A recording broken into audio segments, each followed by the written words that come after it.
American president Donald ട്രംപിന്റെ ഉന്നത ഉപദേഷ്ടാവ് സ്ഥാനത്ത് നിന്ന് സാമൂഹ്യ മാധ്യമ രാജാവും വ്യവസായിയുമായ ഇലോൺ മസ്ക് രാജിവെച്ച് പുറത്തുപോയ വാർത്ത ഇപ്പോൾ അന്താരാഷ്ട്ര മാധ്യമങ്ങളിൽ നിറഞ്ഞു നിൽക്കുകയാണ്.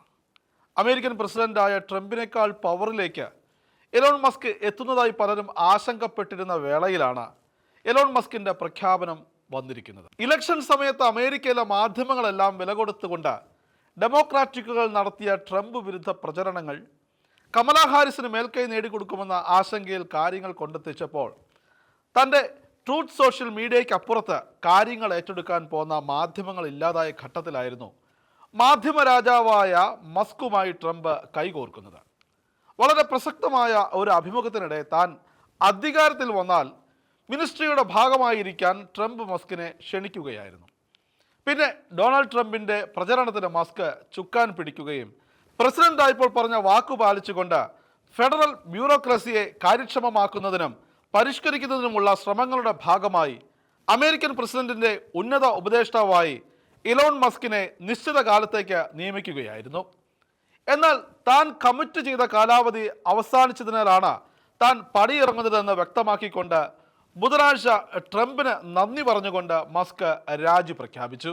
അടുത്തിടെ ട്രംപ് കൊണ്ടുവന്ന നിയമനിർമ്മാണ അജണ്ടയെ എലോൺ മസ്ക് നിശിതമായി വിമർശിച്ചെന്നും അതേ തുടർന്നാണ് മസ്കിന്റെ രാജി പ്രഖ്യാപനമെന്നും ചട്ടവിരുദ്ധവും വികാരപരവുമായ ട്രംപിന്റെ നടപടികളോടുള്ള റിപ്പബ്ലിക്കൻ അണികളുടെ വിയോജിപ്പിന്റെ ഭാഗമായിട്ടാണ് മസ്കും പുറത്തു പോകുന്നതെന്നുമാണ് മാധ്യമങ്ങൾ ഇപ്പോൾ പ്രചരിപ്പിക്കുന്നത്. ട്രംപ് അവതരിപ്പിച്ച നിയമനിർമ്മാണ ബില്ലിനെ എല്ലാവരും മനോഹരമായ ബില്ല് എന്ന് വിളിക്കുന്നതിൽ താൻ നിരാശനാണെന്ന് വെളിപ്പെടുത്തിയും നികുതി ഇളവുകളും ഇമിഗ്രേഷൻ എൻഫോഴ്സ്മെന്റ് ശക്തിപ്പെടുത്തുന്നതുമായ നിയമനിർമ്മാണം ഫെഡറൽ കമ്മി വർദ്ധിപ്പിക്കുകയും കാര്യക്ഷമത വകുപ്പിന്റെ പ്രവർത്തനത്തെ ദുർബലപ്പെടുത്തുകയും ചെയ്യുമെന്നുമുള്ള പ്രസ്താവന മസ്ക് മുമ്പ് നടത്തിയിരുന്നു.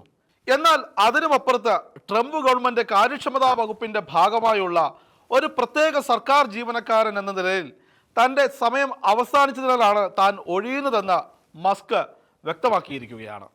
ട്രംപ് ഭരണകൂടത്തിൽ ഒരു പ്രത്യേക സർക്കാർ ജീവനക്കാരൻ എന്ന നിലയിൽ എലോൺ മസ്കിന് 130 ദിവസത്തെ മാൻഡേറ്റാണ് നൽകിയിരുന്നത്. അത് ഈ മാസം 30 അവസാനിക്കുമ്പോഴാണ് മസ്ക് വിടവാങ്ങൽ പ്രഖ്യാപനം നടത്തിയത്. മാർച്ചിൽ നടന്ന മന്ത്രിസഭാ യോഗത്തിൽ സ്റ്റേറ്റ് സെക്രട്ടറി മാർക്കോ റൂബിയോയും മറ്റ് ഏജൻസി മേധാവികളും ചേർന്ന മസ്കിനെതിരെ ചില ആരോപണങ്ങൾ ഉന്നയിച്ചതായി റിപ്പോർട്ടുകൾ പുറത്തു വന്നിരുന്നു. വ്യാപകമായ പിരിച്ചുവിടലിന് ആഹ്വാനം ചെയ്തുകൊണ്ട് സർക്കാർ എഫിഷ്യൻസി വകുപ്പിന്റെ മേധാവി കൂടിയായ റൂബിയോയുടെ ശുപാർശ പുറത്തു വന്നിട്ടും മസ്ക് അതനുസരിച്ചില്ലെന്നും എന്നാൽ റൂബിയോയ്ക്ക് കീഴിലുള്ള USAID എന്ന ഏജൻസിയെ പിരിച്ചുവിട്ടെന്നും അന്ന് റൂബിയോ പ്രസ്താവിച്ചിരുന്നു. അന്ന് ട്രംപിന്റെ പിന്തുണ ലഭിച്ചത് റൂബിയോയ്ക്കായിരുന്നു. കൂടാതെ മറ്റു ചില കാര്യങ്ങളിലും മസ്കുമായി ട്രംപിന് വിയോജിപ്പുണ്ടായിരുന്നുവെന്നും പരസ്പരം അവർ അത്തരം അഭിപ്രായ ഭിന്നതകൾ തുറന്നു പറയുകയും ചെയ്തിട്ടുണ്ട് എന്ന റിപ്പോർട്ടുകളും ഇപ്പോൾ പുറത്തു വരുന്നുണ്ട്. US പ്രസിഡന്റായുള്ള ട്രംപിന്റെ ആദ്യ തിരഞ്ഞെടുക്കപ്പെടലിന് മുമ്പ് CNBCക്ക് നൽകിയ അഭിമുഖത്തിൽ ട്രംപിനെ പരിമിതരാക്കുന്ന പ്രസ്താവനകൾ മസ്ക് നടത്തിയിരുന്നു.